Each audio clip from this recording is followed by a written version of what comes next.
In this video, I will show you how to download and install Steam on Windows 11. This should be a quick and easy tutorial to follow, but before we do continue, please consider leaving a like on the video and also subscribing to the channel. I really do appreciate it. Now, as you can see, we're currently here on Windows 11. You can see I've already got Steam downloaded on my PC. To do this, what you're going to want to do first is open up a new internet browser and come across to the official Steam website, which is store.steampower.com. Now, once you come across to the website, what you want to do is come up to the top and you're going to see the green Install Steam button. So what you want to do is go ahead and give that a click.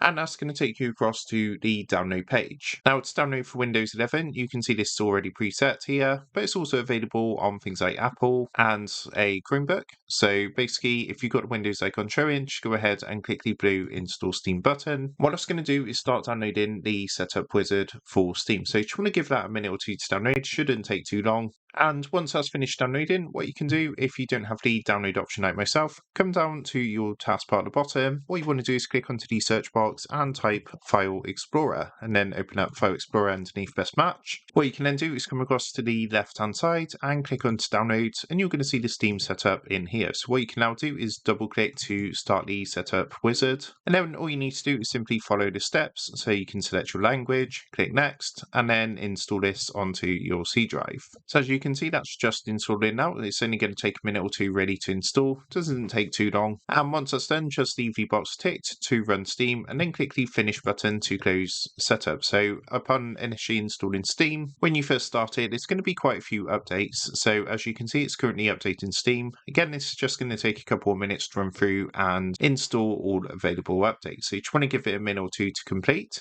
And once all the updates have finished installing, what it's going to do is take you to a screen like this. For myself, I'm already logged in, but of course for yourself, you're going to want to log into your account just like this. So you just enter your account name and password, or alternatively you can sign in using the QR code here and then click the blue sign in button. Now at this point, if you don't have a Steam account, you can see there's a link here which you can click to create a free account. So you can create a free account if you don't have one, but if you do, just go ahead and sign in with your account details. So here we are. As you can see, I've logged in and the Steam app is now loading through. If I just come back to my desktop, so let's come back to the desktop and you can see Steam has now finished installing. So that's how to download and install Steam on Windows 11. With that being said, I hope this quick tutorial did help you out today, and if this did help you out, I would really appreciate it if you was to consider dropping down below the video, leaving a like and also subscribing to the channel. With that being said, I just want to take a minute, thank you guys for watching this quick tutorial, and I will see you in the next video.